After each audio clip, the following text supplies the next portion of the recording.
Good to have you back for another video of Service Reset My Car. In today's video I'm going to show you can reset the service indicator or an inspection indicator of a Volkswagen Golf. This one is a Golf 6.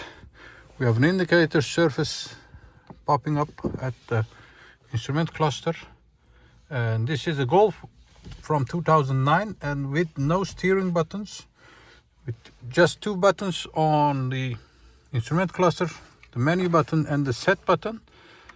When we have the ignition turned on, there is a menu button over there. Press it a couple times, you'll see that is due to service, minus 129 days and minus 2900 kilometers.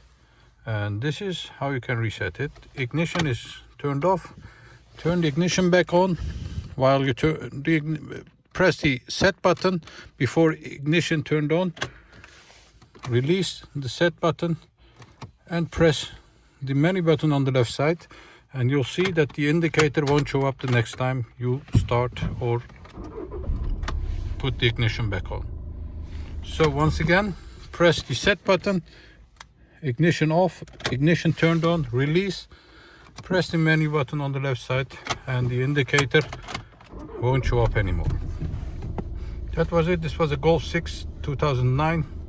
I hope it helped you resetting your surface indicator. Subscribe to our channel if you like our videos, and see you next time with another video. Stay safe, take care, bye bye.